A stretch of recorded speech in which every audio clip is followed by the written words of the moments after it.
Seja muito bem-vindo ao podcast da Igreja Verbo da Vida Praia Grande. Seja fortalecido pela palavra da fé. Glória a Deus, gente. Então, eu estou muito feliz em estar por aqui, não é? Trago um abraço do meu pastor Saulo, lá do Recife. E Deus tem feito, conversei um pouquinho com o pastor Adriano ontem e hoje, algumas coisas novas que aconteceram. Estamos vivendo um novo tempo mesmo, né, de poder estar mais livre para o Senhor, viajar pelo Brasil e para as nações. Já já chega às escalas internacionais. E fazer parte dessa igreja e dessa escola, para mim, é uma grande alegria. Porque o Rema, a gente até pensa que é combinado, né? Um marketing. O Rema mudou minha vida. Aí parece que a gente ganha dinheiro para dizer isso. Mas não, gente. Eu ensino de graça. Certa vez, uns anos atrás, um antigo patrão meu chegou para mim. Ele tinha uma proposta de trabalho para mim, uma promoção. E ele chegou para mim assim: ô Marco, quanto é que você ganha para ensinar naquela escola? Porque a intenção dele era equiparar meu salário. Está entendendo? Só que porque a empresa ia me exigir viajar, eu ia ter uma equiparação salarial para compensar de não ensinar no Rema. Eu disse: quero não, viu? Obrigado. Pode chamar outro. Porque lá eu não ensino pelo dinheiro, ainda que eu receba. Porque digno é o trabalhador do seu salário, mas eu não estou lá para receber dinheiro. Eu vou dizer a vocês sem demagogia. Eu não falo as coisas sem ter sentido, não. Eu ensinaria de graça. Porque foi essa palavra que transformou nossa vida. Amém? E eu conversei com o pastor ontem se havia algo no coração dele. Ele comentou algumas coisas comigo. E aí eu gosto de seguir o rio do Espírito para a igreja naquele tempo, naquela estação. E ele tem falado, ele comentou comigo que tem falado um pouco sobre reino de Deus. E eu falei: meu Deus do céu, o senhor está mexendo comigo, né? Porque é um dos assuntos que eu mais gosto de falar. Então nós vamos falar um pouco sobre reino hoje. Reino e herança. Amém? E eu queria que abríssemos lá em Colossenses, no capítulo 1, a partir do verso 9.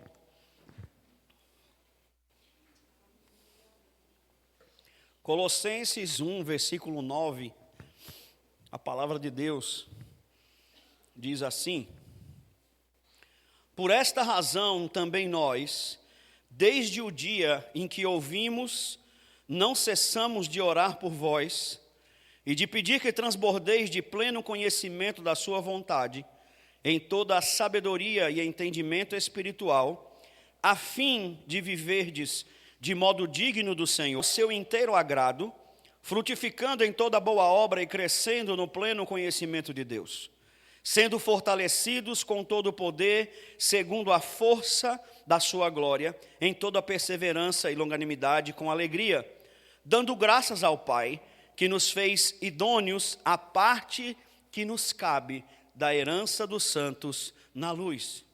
Ele nos libertou do império das trevas e nos transportou para o reino do Filho do seu amor, o qual temos a redenção, a remissão dos pecados.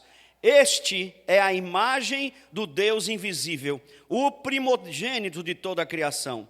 Pois nele foram criadas todas as coisas nos céus, sobre a terra, as visíveis e as invisíveis, sejam tronos, sejam soberanias, quer principados, quer potestades, tudo foi criado por meio dele, para ele.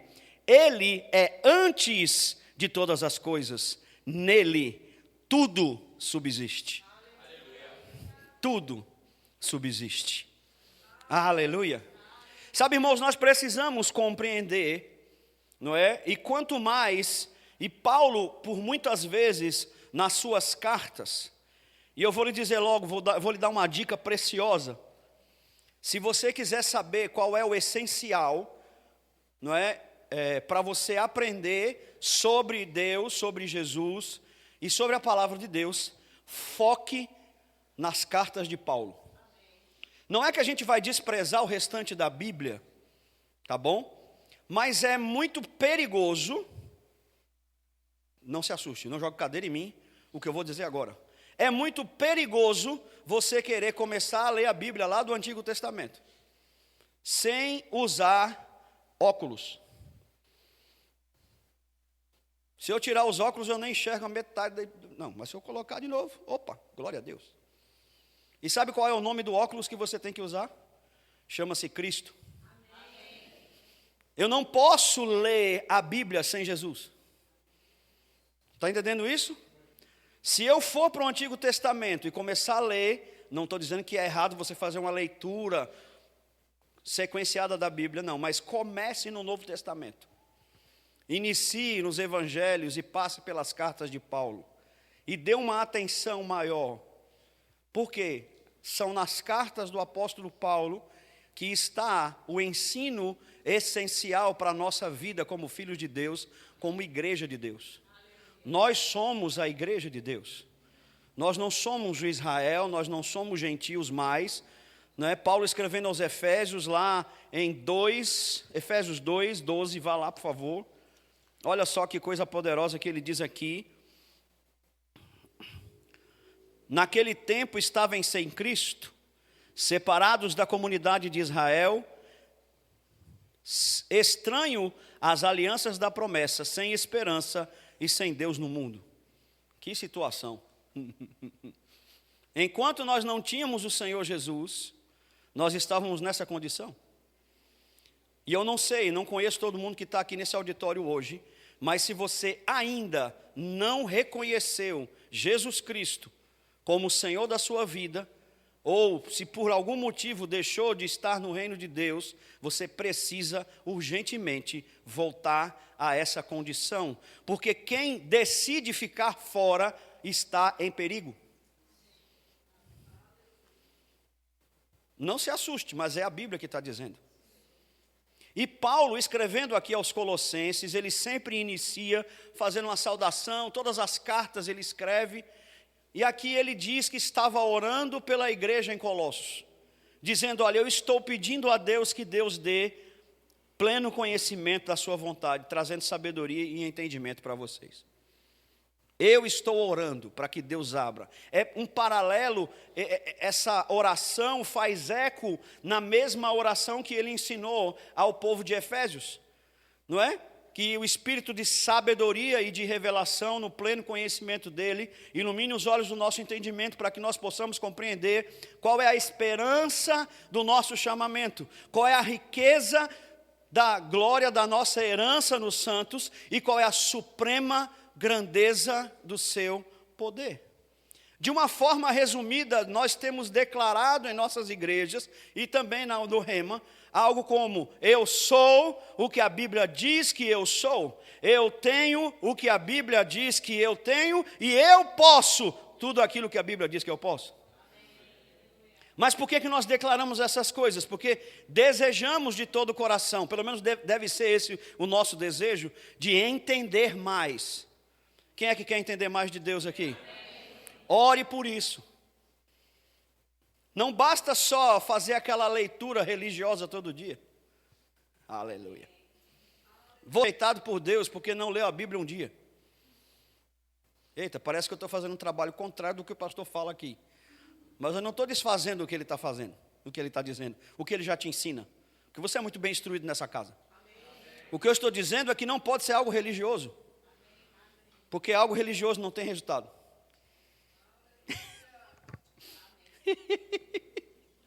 Não funciona, irmãos. Como também não funciona bater o ponto todo domingo na igreja. Não fique com raiva de mim. Depois o pastor conserta. Não é, pastor? Mas eu não vou atrapalhar o trabalho dele, eu estou ajudando ele. E detalhe, tá? Eu não falei nada com ele sobre vocês, tá? Para você não achar que a gente teve uma conversa e aí ele contou alguma coisa que está acontecendo na sua vida. E se Deus falar alguma coisa muito direto com você, sabe que foi o Espírito Santo, porque eu não tenho necessidade de saber de nada do que está acontecendo. Eu tenho a obrigação de estar em comunhão com Deus para saber o que Deus quer falar. Porque eu tinha um bocado de pregações para fazer hoje, mas, né? E aí, Jesus, o que o Senhor quer para o teu povo essa noite? Então, o que Deus quer nos instruir é andar com consciência de reino e herança. Conscientes. Eu me lembro de uma história que quem conta é o biógrafo do pastor Charles Spurgeon. O Spurgeon, além de ter sido pastor e um grande homem de Deus, ele era advogado também. Na verdade, ele começou sua vida como advogado, depois Deus o chamou para o ministério. E aí, uma certa vez, ele foi visitar uma ovelha, uma senhora que já tinha uma boa idade, já estava ali num estado terminal de doença, numa casa muito pobre, numa situação miserável, não é? E o pastor Spurgeon foi lá visitá-la, né, para orar por ela, para trazer de alguma forma um consolo para o coração dela. E quando ele chegou na casa, uma casa muito paupérrima, mas tinha um quadro na sala, muito bonito. E ele observou que naquele quadro tinha um brasão, referente ao nome de uma família. E aí ele falou: irmã, o que é esse quadro? Ah, pastor, é porque a minha patroa me deu esse quadro quando ela estava à beira da morte. E eu não sei ler, e eu não sei o que significa. Aí o pastor Spurgeon pegou o quadro, abriu, lá dentro tinha uma herança, uma apólice de seguro e um testamento. Aquela mulher não tinha deixado nada para a família, deixou toda a sua fortuna para aquela mulher. Mas porque ela não sabia ler, ela não descobriu e não foi buscar o que já era seu por direito. E viveu uma vida pobre e doente. Eu acho que, a tomar por exemplo, muitos filhos de Deus estão vivendo dessa mesma forma como essa mulher. Já tem tudo, porém não tem entendimento do que tem, estão vivendo uma vida miserável. Uma vida aquém do que Deus já planejou. É por isso que Paulo nos incentiva, nos motiva e é como se ele estivesse instigando a gente a buscar o entendimento. A Bíblia não quer, sabe, o Senhor não quer que nós procuremos mais informação. De informação nós já estamos totalmente encharcados. Ninguém precisa de mais informação. Você tem informação a cada segundo. Foi feita uma pesquisa nos Estados Unidos que há 20 anos atrás, o conhecimento dobrava a cada 8 anos. 20 anos atrás. Há 10 anos, o conhecimento começou a dobrar a cada 5 anos. Hoje, o conhecimento dobra a cada 1 ano. Percebe como estão velozes as coisas? Agora, informação e conhecimento não significa dizer que você está absorvendo tudo. Porque você não absorve tudo que você recebe. A velocidade que as coisas estão agora não nos permite absorver tudo. Então, porque eu não tenho condição de absorver tudo, eu tenho que policiar o que eu vejo. Alô? Para não absorver coisas inúteis. Eu, pelo menos, tento fazer eu sou muito seletivo naquilo que eu escuto, naquilo que eu leio, naquilo que eu estudo. Eu só pego o livro que eu sei que vai ter acréscimo para a minha vida. Eu não perco tempo com bobeira. Porque o meu tempo é reduzido, gente. Não tenho tempo para ler tudo. E, inclusive, o que está acontecendo no mundo é cumprimento do que o Senhor Jesus, através do apóstolo João, disse na palavra de Deus. Que muitas coisas Jesus fez, mas não foram registradas. Porque se tivesse tudo sido registrado, não caberiam os livros no mundo.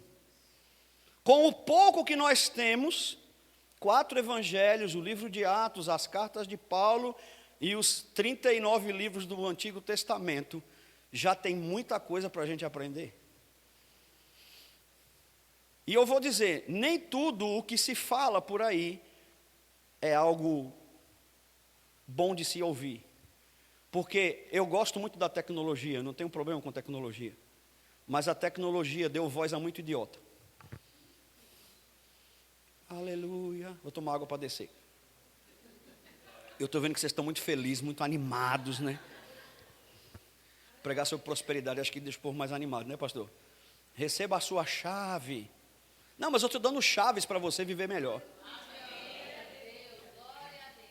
Porque tudo precisa começar de dentro para fora.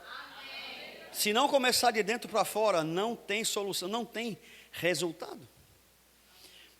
E olha só, eu aprendi uma coisa, que o nosso Deus, Ele se opõe ao caos.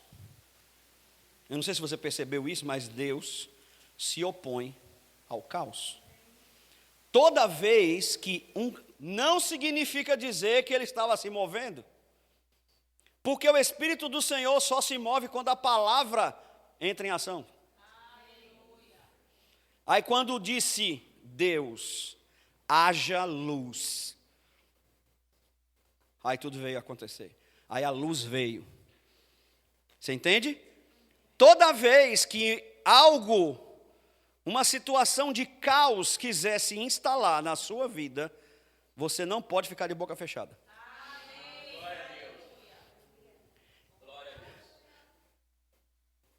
E a partir do momento em que disse Deus, haja luz, a primeira coisa que diz lá em Gênesis 1, versículo 4, ele viu que a luz era boa e fez separação entre luz e trevas. Sabe por que muitas vezes coisas não estão funcionando plenamente na nossa vida?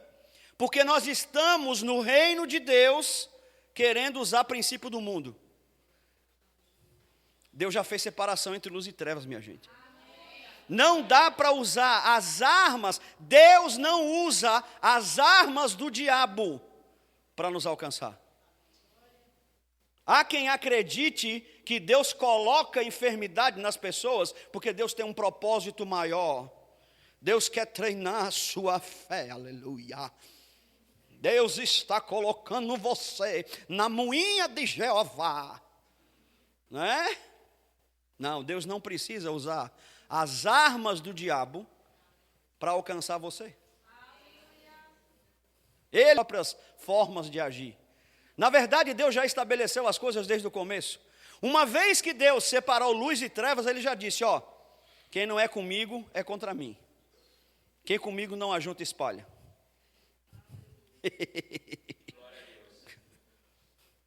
O que nós precisamos é receber mais alguma coisa? Não, é entender o que já recebemos. Eu vou dizer de novo. Você não precisa entender, receber mais alguma coisa. É apenas receber, entender o que já recebeu. É porque nós todos, e eu estou me incluindo nisso, tá bom? Não estou me colocando aqui como alguém mais espiritual do que você. De jeito nenhum, Deus me livre. Todos nós estamos na mesma caminhada de entendimento. É porque às vezes uns de nós já estamos um pouco mais à frente, e aí quem está um pouco mais à frente pode ensinar quem está chegando. Amém? Só isso. Eu só quero apresentar para você chaves do que eu já estou vivendo. Como? Buscando entender, buscando compreender. Por quê? Existe algo que o Senhor já preparou para nós, e isso Paulo relata no verso 10, que o entendimento, a sabedoria da vontade de Deus vai nos trazer um modo digno, um modo apropriado de viver. Existe um modo apropriado de viver. Como é esse modo apropriado? É agradando a Deus em tudo. Perfeitos nós não somos, irmão, já entenda isso. Porque quando se fala de perfeição na Bíblia, está falando de maturidade. De você ser maduro o suficiente para discernir o bem e o mal. E essa maturidade nasceu em nós no dia que nascemos.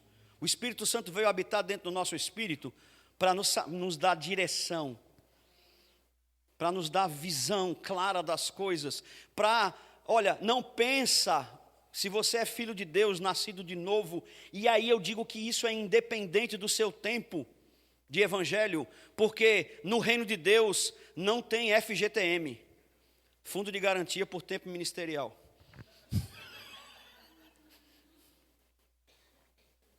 Não importa se você é novo ou se você já é um pouco mais experiente. O que Deus está buscando em todos nós é maturidade. E eu posso lhe dizer, assim como o irmão Reagan diz no livro Crescendo Espiritualmente, se você ainda não leu, leia, que existem muitos berços cheios e mamadeiras ocupadas. Porque tem pessoas que fazem muitos anos que estão na igreja, mas ainda não saíram do lugar. E a culpa não é de Deus, é nossa mesmo. Amém, glória a Deus. Eu sei que tem muito glória a Deus hoje, muito aleluia. Mas eu quero mexer com você nessa noite. Eu quero cutucar você mesmo. A minha intenção é essa. Eu estou sendo intencional aqui. Modo apropriado de viver. Agradando a Deus em tudo. Sabe como é que a gente começa a agradar a Deus em tudo? Vou lhe dizer. Quando nós colocamos os nossos sonhos na gaveta e usamos os sonhos de Deus. Não, acho que você não entendeu isso. É colocando sua agenda na gaveta e usando a agenda de Deus. Sabe, é acordar logo cedo e fazer lá seu checklist. Não tem nada errado. Tem que fazer, é bom, importante, planejamento é importante. Mas que tal perguntar ao Espírito Santo: Senhor, o que o Senhor quer para hoje? É porque, gente, eu não sei vocês aqui, acho que lá no Recife é que as pessoas são meio assim, que não entenderam ainda. Que o Espírito Santo é seu amigo. E ele quer se envolver em todas as áreas da sua vida. Não só nas áreas relativas à igreja. Alô? Comece a envolver o Espírito. Sabe aquelas situações em que você não está vendo um bom resultado e que a resposta ainda não se manifestou, sabe? Pode ser coisa do seu trabalho, da sua família. Eu conheço a história de uma irmã lá em Campina Grande, que ela desempregou, o marido também, e ela disse: Senhor, eu vou fazer o quê? Aí o Senhor deu uma ideia para ela: faça bolo em casa. Aí veja, ela não sabia fazer bolo. Será que existe uma pessoa nesse universo que não sabe fazer bolo? Pronto, você está olhando para um, eu não sei. A não ser que seja aquele que já é pronto, você põe lá e é capaz de dar errado, viu? O que eu... É capaz, se eu comprar uma massa pronta de bolo, é capaz de dar errado. Eu não estou mentindo a vocês não, é sério mesmo. E aí ela falou: Senhor, me ensine a fazer. E o Senhor começou a dar as dicas para ela. Ela, claro, foi lá, pegou receitas e tal, né? Mas aquela forma de fazer, porque cada pessoa faz do seu jeito, o seu tempero, dá o gosto da coisa, não é assim? Hoje ela tem uma rede de 10 lojas de casa de bolo. Então, para você andar em prosperidade, andar no nível de prosperidade que Deus planejou, muitas vezes só basta uma ideia. Porque às vezes você está perguntando, ao invés, posso dar uma dica? Alguém precisa ouvir isso aqui hoje. Ao invés de ficar tentando várias coisas, pergunte primeiro o que fazer. Porque a ideia que vier do Espírito, dá certo. Dá certo. E você vai entrar numa outra esfera de graça, favor e prosperidade. Não fique tentando, dando tiro para todo lado. Pare de dar tiro e pare de desesperar quando a coisa não der certo. Confie em Deus, você tem um pai que cuida de você. Ele já preparou algo específico para a sua vida. O que é? Se você andar de forma que agrada a Deus, você vai frutificar. Irmãos, olha, veja só. A primeira vez que Deus falou com o ser humano, a primeira vez, está em Gênesis 1, 28. Deus disse: cresça, multiplique, encha a terra, domine e sujeite. Eu não consigo ver nesses 5 verbos retrocesso. Deus mandou olhar para frente. Para de olhar. Você que gosta de dirigir, não é? Você sabe que é arriscado se você ficar olhando no retrovisor todo o tempo. Você olha no retrovisor Apenas o tempo suficiente para poder mudar de faixa, para poder fazer uma ultrapassagem, mas depois volta a continuar a olhar para frente. E se você não ficar olhando para frente, você vai bater o carro, vai causar um acidente. É por isso que o para-brisa é maior que o retrovisor.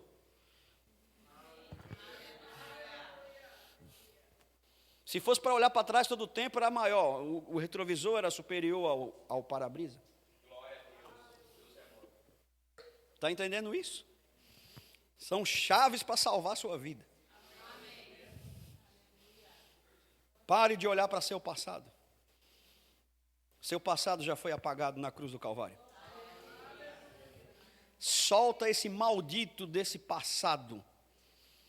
Para de carregar sentimento de culpa. Para de carregar falta de perdão. Tem gente aqui que precisa perdoar e faz tempo que está relutando contra o Espírito Santo. Não tem sossego, paz. E nem vai conseguir ter. Eu lembro da história de um garotinho que ele chegou em casa revoltado com o coleguinha. Mas pai, ele fez isso, ele fez aquilo, ele estava invocado. Aí o pai dele falou, vem cá, Joãozinho. Pegou um saco de carvão e foi lá no quintal com ele. E claro, o pai sabido, pegou uma distância segura e lá no varal tinha um lençol branco. Joãozinho, você vai pegar cada pedra desse carvão e jogar no lençol de mamãe, tá bom? Claro que a mãe não viu, né? Óbvio. E aí ele, cada uma pedrinha de carvão.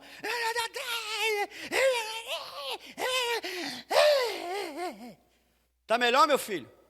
Tô, papai. Aí ele pegou Joãozinho e levou para o espelho. Joãozinho estava todo pretinho, de carvão. E o lençol? Acertou uns 2 ou 3. Andar em falta de perdão é jogar o carvão nos outros e querer ficar limpo. Dê um glória se puder. Você tem que ficar feliz, irmão. Andar em amor. Amém? E andando dessa forma apropriada que Deus já planejou, você vai frutificar, vai crescer, vai ser fortalecido. Porque Ele é a nossa força. Há uma verdade na palavra de Deus, irmãos, que é impactante demais para mim. Hebreus 4, eu amo esse texto. Hebreus 4, verso 14. Esse texto faz luz ao sacerdócio de Jesus. Eu não sei se você sabe, mas você tem um sumo sacerdote no céu. Você tem um intercessor no céu. Temos um intercessor no céu e outro na terra. Jesus intercede no céu e o Espírito Santo na terra. E aí o sacerdote, o sumo, que é Cristo, diz aqui, Hebreus 4, verso 14. Tendo, pois, a Jesus, o Filho de Deus, como grande sumo sacerdote que penetrou os céus, conservemos firmes a nossa confissão. O que o escritor de Hebreus ia dizer, o apóstolo Paulo? Eita, deixa para lá, não vou abrir essa caixa não. Porque aí não tem clareza de quem escreveu Hebreus, pode ter sido Paulo. Mas o escritor de Hebreus está dizendo, olha, quando você tem consciência de que você tem um sumo sacerdote no céu, você pode continuar confiando e confessando. Ele já entrou nos céus, ele já fez toda a obra, ele está sentado à destra de Deus, intercedendo por nós. Você tem alguém lá no céu, o Senhor Jesus, o seu Salvador, o Senhor da sua vida, Ele está lá. E aí ele continua, não temos sumo sacerdote que não possa compadecer-se das nossas fraquezas. Antes, ele foi tentado em todas as coisas, a nossa semelhança, mas sem pecado. Sabe o que está dizendo aqui, irmãos? Primeiro, Deus conhece sua dor.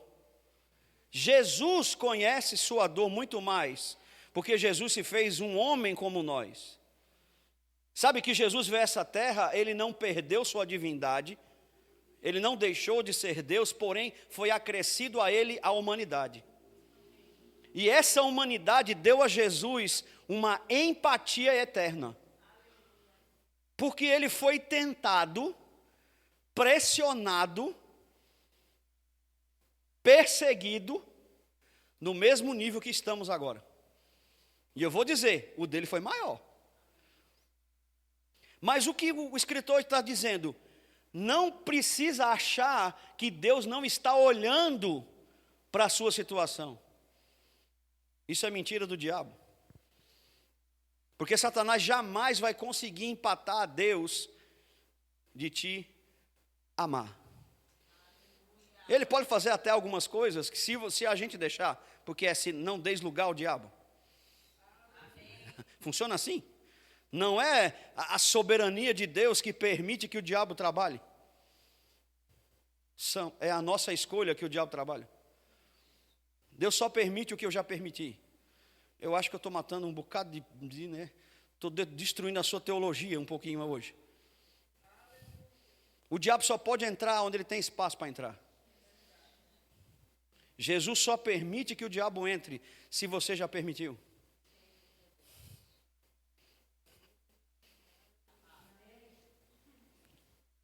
Aleluia. Entende? E o Senhor Jesus foi tentado à nossa semelhança. Não pensa que ele não sabe o que é ser confrontado, o que é ser perseguido. E é interessante que quando você olha para a tentação, o Senhor me fez ver algo lá que eu disse, meu Deus. Satanás chegou para Jesus na primeira tentação e disse, se você é filho de Deus, transforme essas pedras em pão. Não é assim que ele falou? Então, o que o diabo estava colocando em xeque não era o poder de Jesus, era a sua identidade. Se você é filho de Deus, transforme. E ele não mudou muito na sua estratégia. Ele continua jogando na nossa cara. E aí, tu não é filho de Deus? Por que está passando por isso? Você está andando em fé mesmo? Quero ver, crente. Quem vai querer tirar uma da sua cara é Satanás, não é Deus. Deus não é um sádico que está a fim de tirar a onda com a sua cara. Então não jogue para Deus uma responsabilidade que Ele não tem.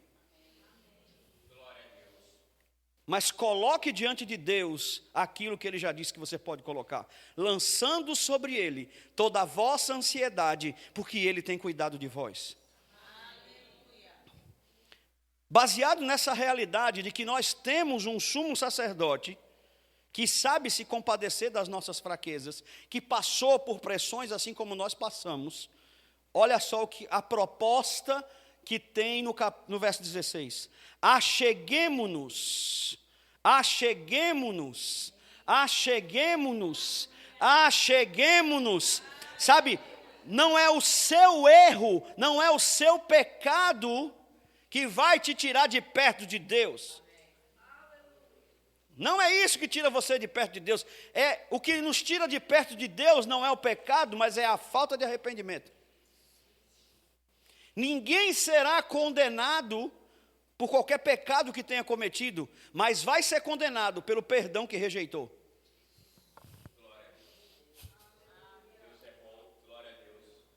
Deus não te rejeita pelo seu erro, desde que você se arrependa dele. E Ele está disposto hoje a te receber de volta.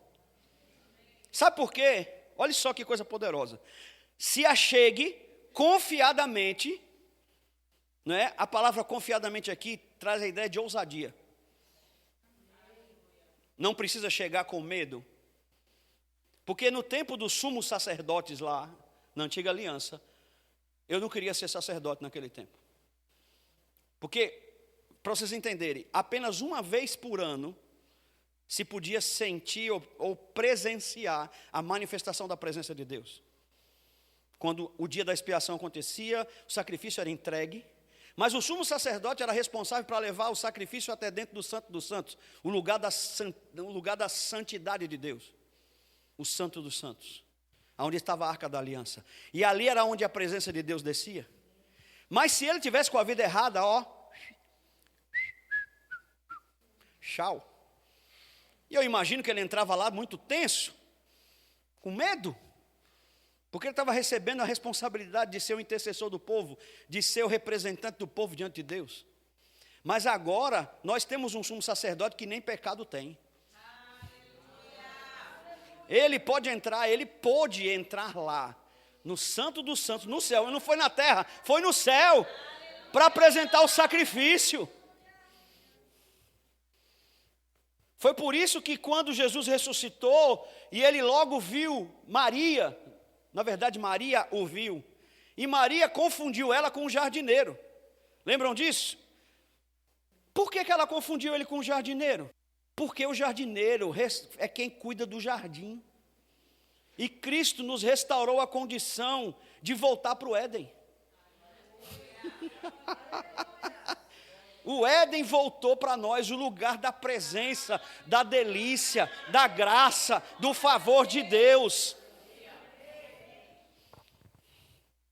Isso é reino de Deus. Isso é viver em função do reino, de modo agradável. Mas não parou por aí, ele diz, chegue confiante, junto ao trono da graça. O contexto aqui é do sumo sacerdote, mas agora mudou, o trono fala do rei. E eu não sei se você sabe, se você vê filme eu gosto de ver filme antigo, né? Filme de guerra. Quando um rei, presta atenção nisso, quando um rei se sentava no seu trono, era para legislar, ok? Quando ele não estava no seu trono, ele era o pai dos seus filhos, o marido da rainha, e tudo mais que ele podia ter de atribuição. Mas no dia em que ele se sentava no trono, ele era o rei legislando. E o que ele dizia era lei. E se alguém ousasse chegar na presença do rei, morria. Lembra da história da rainha Esther?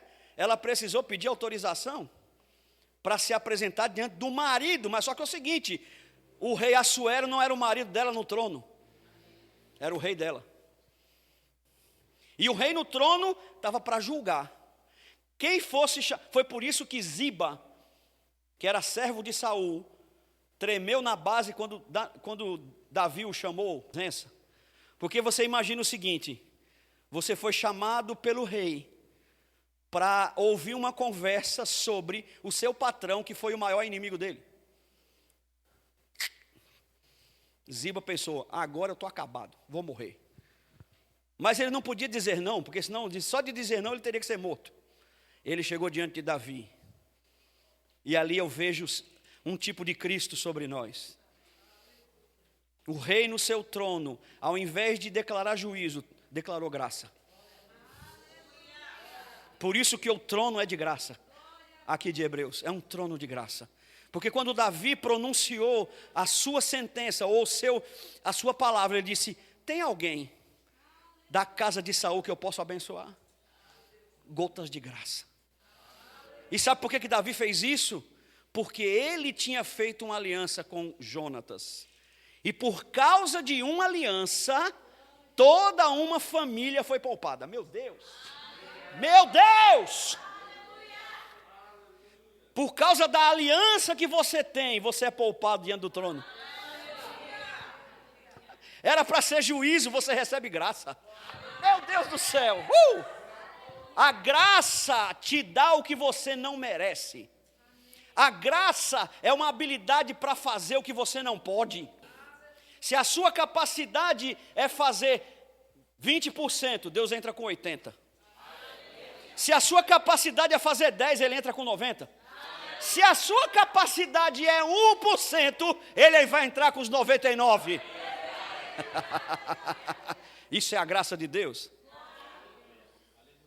Eu ouvi um homem de Deus falar uma vez sobre graça, dar uma ilustração, certo? Porque a graça é tão extensa, é tão grande, que a gente não entende com clareza. Mas eu quero que você, quem aqui é pai de adolescente? Tem pai de adolescente? Que o adolescente, pronto, então. Imagina que seu filho pegue seu carro escondido. Claro que os adolescentes daqui não fazem isso, mas é só uma ilustração, beleza? Você pega o carro escondido de papai. Pensa aí o adolescente, hein? Jesus. Peguei o carro de papai, só que eu não sei dirigir direito. E quando eu saí da garagem, eu derrubei o muro do vizinho. Derrubei o muro do vizinho e acabei com o carro. Mas papai não sabe. Aí o vizinho vai lá. Bom dia, senhora, tudo bem? Seu filho ou sua filha derrubou meu muro. Ele nem fala do carro. Derrubou meu muro. O carro é prejuízo seu. Numa situação natural, você tem que pagar o carro e o muro. E com o filho você trata depois. Minha mãe tinha uma técnica muito boa. Uma vara pendurada em casa. Funcionava bastante. Mas sabe o que é a graça? A graça seria o seguinte. Seu vizinho bate lá. Bom dia, Márcio. Não é Márcio? Bom dia, Márcio. Seu filho destruiu meu muro aqui? Pois quanto é para consertar seu carro? Inclusive, quando chegar o tempo, eu vou pagar a habilitação dele, tá? E pode deixar que o muro eu resolvo. Isso é graça. É dar o que você não merece.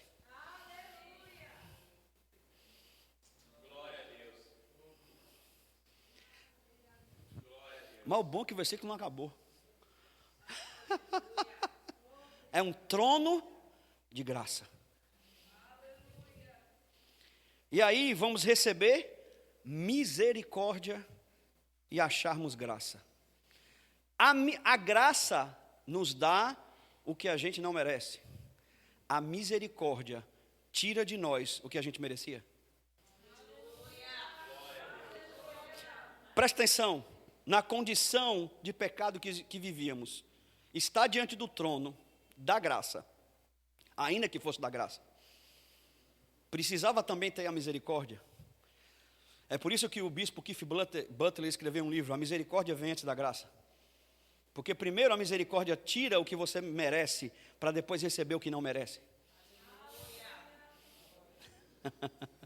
Isso é reino de Deus, gente. Diga, eu estou no reino de Deus. E aí a misericórdia tira a condenação. Na verdade, o que aconteceu foi que Deus, Ele não tirou a condenação do homem. Ele só desviou o alvo. A condenação, por causa da misericórdia, a condenação, ao invés de atingir a gente, atingiu Jesus. A ira de Deus, ao invés de atingir a gente, atingiu Jesus. Então nós não temos a salvação por mérito, porque a misericórdia tirou a condenação de nós e colocou sobre ele. Isaías 53 diz que Deus agradou moê-lo, fazendo-o enfermar. Deus se agradou moê-lo.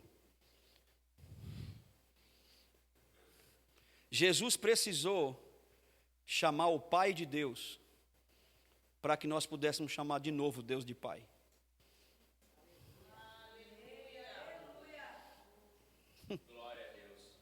Meu Deus. Meu Deus do céu. Porque Jesus, se você olhar os evangelhos, ele sempre dizia, meu Pai, meu Pai, meu Pai. Não é assim? Por toda a eternidade, ele chamou sempre o Pai de Pai. Porque para ele, Deus é Pai. É o meu Pai. Abba, papai. E pensando na perspectiva do reino e de herança, eu não sei você, mas eu já tive menina pequena, as minhas filhas hoje são tudo adultas, uma é casada, a outra vai casar esse ano. Mas quando elas eram pequenas, a gente fazia o mercado e colocava lá toda a gulosema que elas gostavam, né? E se deixar, come de uma vez só, não é assim? Só aconteceu lá em casa, né? Mas o seu filho, imagina se você hoje chegar em casa e seu filho estiver deitado no chão. E ele tem lá uma boa coberta, um bom colchão, uma boa cama, um quarto que você fez para ele. Ele tem suprimento no armário para comer o que ele quiser. Claro que tem a hora certa de comer certas coisas, mas ele tem suprimento lá.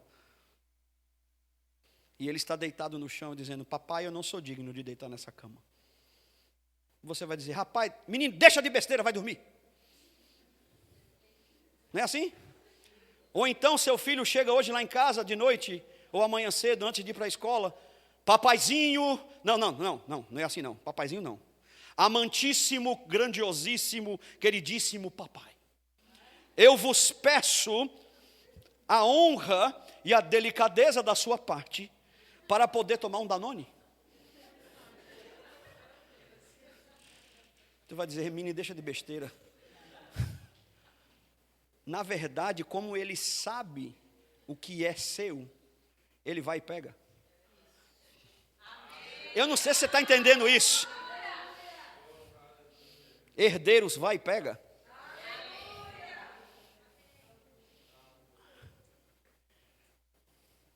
O trono me dá graça, misericórdia, mas também me dá socorro. Eu me chego no trono, eu me achego ao trono e acho graça, misericórdia e socorro. Socorro. Entenda. Não é que graça e misericórdia não são suficientes. Mas tem hora que só um socorro de Deus pode resolver. Sabe aquela coisa do de repente? Intervenções divinas estão chegando, estão vindo em sua direção. Você só não deve sair da sua posição de filho. Paulo e Silas na prisão viveram uma intervenção, viveram um de repente de Deus. Um terremoto aconteceu. Sabe que Deus está querendo chacoalhar em você? Deus chacoalhou os alicerces da prisão. Por quê? Ele começou a bater o pé ouvindo a canção que eles estavam cantando. Eles estavam adorando, eles estavam celebrando, eles estavam, antes de ver, crendo. Não foi, e olha, eu vou dizer, irmãos, eles não tinham motivo nenhum para ficar feliz aquele dia. Se fosse na nossa geração, Silas ia dizer assim: meu irmão, Paulo, bem que mamãe me avisou, velho. Não era para seguir você não, mano. Poxa, velho. Parada errada andar contigo. Não teve essa palavra. Eles não estavam dando graças pelas chicotadas, mas eles estavam dando graças porque estavam sendo perseguidos pelo nome. Não, eu acho que você não entendeu isso. Nós estamos ensinando lá em Santos a história da igreja, né? E tem os mártires da história. Aí para começar a história, Pedro e João, não precisa nem dos mártires, que não dá tempo de falar. É até que hora, que eu nem sei. Oxi, meu Deus. Faça isso não, pastor. Pensando só em Pedro e João, que foram presos porque tinham curado o paralítico da Porta Formosa. Certo? Está em Atos 4. E aí eles foram presos, chicoteados, e ficaram animados que só... Eu preciso mostrar para vocês isso. Vamos lá rapidinho, por favor. Eu já estou concluindo. A gente diz 3 vezes antes de concluir, entendeu? E depois chama o louvor para parecer que está acabando. Calma, fica aí, louvor, calma, daqui a pouco vocês vêm. Atos 4, por favor. Meu Deus. E naquele momento de pressão, não é? Eles começaram a orar. Verso 29, 4, 29 de Atos. Agora, Senhor, olha para as suas ameaças. Jeová, eu vou interpretar a oração no nosso tempo agora. Jeová, Deus, olha a ameaça. Tira da minha vida esse problema, Senhor. Essa é a oração que se faria hoje. Mas a oração deles foi: olha a ameaça e concede aos teus servos que anunciem com mais intrepidez a sua palavra. Deus está precisando desse tipo de crente hoje em dia. Andar de modo digno e apropriado é andar assim, ó. Não é que você vai ficar feliz com a perseguição. Não é que você vai se submeter à perseguição de uma forma feliz e alegre. Mas se bem que perseguição você tem que ficar feliz mesmo. Porque daquilo que Jesus pagou na cruz, a única coisa que ele não tirou Ele pagou o preço pela maldição da lei. Então, morte, miséria, enfermidade, está pago. Então, se eu estou sofrendo é porque eu não entendi. Mas perseguições por causa do seu nome ainda virão. E eu tenho que ficar feliz porque eu estou sendo perseguido por causa da justiça. Que coisa linda, dê um glória se puder. Esse tipo de mensagem o povo não quer mais, pastor. Mas esse tipo de crente aqui vai viver algo sobrenatural, que nunca viveu. É esse tipo de postura, de entender que está num reino, que está além do natural. A igreja do Senhor conseguiu vencer Roma, Nero, Coliseu. Aí tu acha que a gente vai sofrer por causa de um governo? Quem é o governo?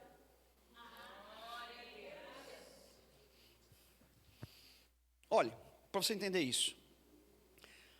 Se alguém está lhe perseguindo, sabe o que Jesus disse aos perseguidos de Atos? Quando ele foi ter um papo com Paulo, o Saulo, o perigoso. Saulo, por que me persegues?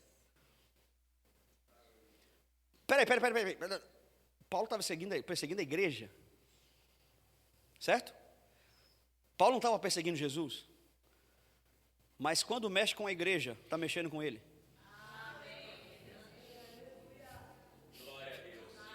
Quando eu era garoto, no colégio, aqui em São Paulo, teve um período que eu fiquei muito folgado. Porque eu tenho um primo que tem só 2 anos a mais que eu, e ele é muito parecido comigo. Todo mundo achava que a gente era irmão, né? E meu primo é musculoso, atleta, sabe? Eu sou assim mais cheinho, mas ele é atleta. Eu sempre fui assim. Só que aí, às vezes, os garotos maiores queriam me pegar. Aí eu dizia assim, eu vou chamar Valtinho, viu? Eita, boy, tu é primo, tu é irmão de Walter, né? Beleza, aí vai. Entendeu? Aí eu ficava... Valtinho, viu? Está entendendo? Aí, para pegar essa ideia, se alguém quiser mexer com você hoje, você diz assim, vou chamar meu irmão mais velho. Eu tenho um irmão mais velho. Eu tenho um irmão mais velho. Não mexe comigo, não. Quem és tu, Satanás, para mexer comigo? Eu vou chamar Jesus. Não, é tão sério isso que, por exemplo, vamos fazer uma conta. Gosta de matemática? Quem gosta de matemática? Qual foi a fração de anjo que caiu com Satanás? 1/3, né? Então tem 2/3 do lado de cá, não é assim? É 2-1. Um segura, o outro bate. Para que ter medo, irmão? Jesus falou para Pedro, minha gente. É um segura, outro bate. Para que ter medo? É por isso que quando eu chego nos lugares, eu entro no avião, eu digo, diabo, você já sabe, né? Eu cheguei. Então esse avião não cai, não tem turbulência, não vai atrasar, porque eu cheguei. Nossa, o senhor está sendo tão... Não, é que eu sou filho. Não, o senhor acha que o senhor tem... Não, eu tenho certeza que eu tenho o rei na barriga. Você não entendeu ainda. Você se acha, não, eu não me acho, não, eu tenho certeza, eu sei que eu sou filho de Deus, sou herdeiro com Deus, e co-herdeiro com Cristo, eu estou num reino. Sabe qual é a perspectiva que Deus dá do seu reino? Eis que recebestes um reino inabalável, inabalável. E para fechar, prometo. O versículo 3 de Colossenses que a gente começou lá. Ele nos libertou do império das trevas e nos transportou para o reino do Filho do seu amor. Deixa eu dizer uma coisa para você. O império das trevas tem escravos. Satanás trabalha numa perspectiva imperial, de escravizar as pessoas, mas o reino de Deus tem herdeiros, tem filhos que herdaram a herança. São filhos e filhas de um rei poderoso, maior do que aquele que é chamado Rei dos Reis e Senhor dos Senhores. Porque todos aqueles que receberam a abundância da graça e o dom da justiça reinarão, reinarão, reinarão, reinarão em vida. Não é reinar no céu, minha gente, é reinar como um rei nessa vida. Diga, eu nasci para reinar. Aleluia. Aquilo que o diabo roubou do homem lá no Éden, Jesus devolveu. Enquanto Adão perdeu no Éden, Jesus venceu no deserto. Herdeiros, essa é sua condição.